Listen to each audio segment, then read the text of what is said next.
መደብ Essential English Conversation ብደሓን መጻኹም እዚ ንተምሃሮ ቋንቋ እንግሊዝኛ ኣዝዩ ኣድላይ ዝኾነ መደብ እዩ። ኣነ ተኽለማርያም በኪትየ። ኣብዚ ክፋል ትምህርቲ እዚ ከመይ ጌርካ መግቢ ኣብ ቤት ብልዒ ከምትእዝዝ ክንምህር ኢና። ነዚ ኣብ ቤት ብልዒ መግቢ ዝእዝዝ ዘሎ ዓሚል ጽኒኢልና ንስማዓዮ። How can I help you? Hi, can I have the meat stew and some water to drink? Yes, of course. ክብዝ ዝበለ እንተመሲሉ ኣይትሻቐሉ። እዚ ምይይጥ ከፋፊልና ብምቕራብ ንኽትለማመዱ ክንሕግዘኩም ኢና። እቲ ኣሳሳዩ ነቲ ዓሚል How can I help you ኢሉ ይሓቶ። ከምዚ ዓይነት ሕቶ ድማ ካብ ድኳናት፣ ቤት ብልዕታትን ዕዳጋን ዝሰርሑ ሰባት ንኣማዓዊሎም ዝሓትዎ ሕቶ እዩ። መጀመርታ ስምዑ ብድሕሪኡ ዝገምዎ። How can I help you? ኣስዒቡ እቲ ዓሚል ጸብሒ ስጋ ሚት ስቲው ኣዚዙ። እቲ ዓሚል Can I have ዝብል ሕቶ ኣቕሪቡ። መጀመርታ ስምዑ ብድሕሪኡ ዝገምዎ። Hi, can I have the meat stew? እቲ ዓሚል ዝስተማይ እውን ዋታ ኣዚዙ። And some water to drink. እቲ ኣሳሳዩ Yes of course ማለት ሕራይ ኢሉ መለሰሉ። መጀመርታ ስምዑ ብድሕሪኡ ዝገምዎ። Yes, of course. ብጣዕሚ ጽቡቕ። ሕጂ ካብ ናይዞም ዝተፈላለዩ ሰባት ዘረባ ብዛዕባ ቤት ብልዒ መግቢ ምእዛዝ እንታይ ከም ዝተምሃርኩም ሰሚዕኩም ርእስኹም ገምግሙ። ስቴፋኒ ጸባ ሓምልን vegetable stew ጽማቑን juice ኣዚዛ። How can I help you? Hi, can I have the vegetable stew and some juice to drink? Yes, of course. ክሪስ ኣሳን fish ልስሉስ መስተን ሶዳ ኣዚዙ። How can I help you? Hi, can I have the fish and some soda to drink? Yes, of course. ሕራይ እምበር ሕጂ ንፈትን።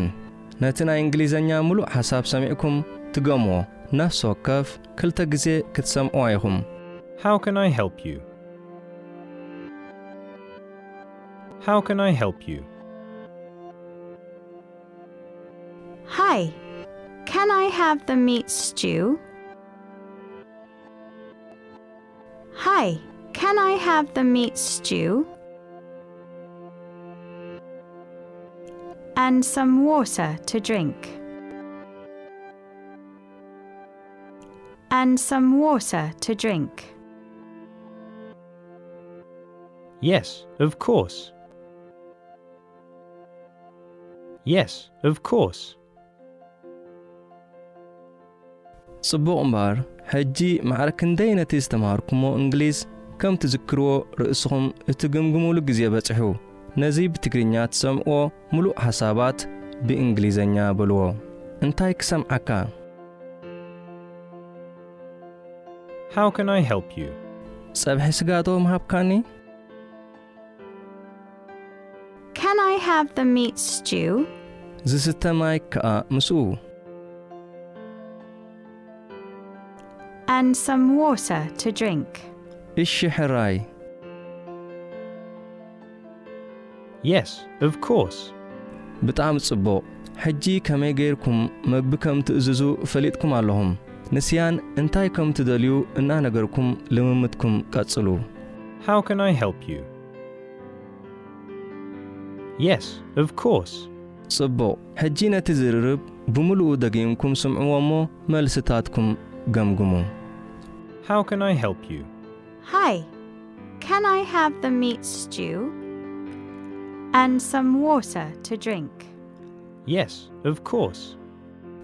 ብጣዕሚ ጽቡቕ። ካብ ሎሚ ጀሚርኩም ኣብ ቤት ብልዒ ብእንግሊዝኛ ጌርኩም መግቢ ክትእዝዙ ትኽእሉ ኢኹም። ንዝተምሃርኩሞ ደጊምኩም ምልምማድ ኣይትረስዑ። መሓዛ ኣናዲኹም ብእንግሊዝኛ መግቢ ምእዛዝ ልምምድኩም ቀጽልዎ።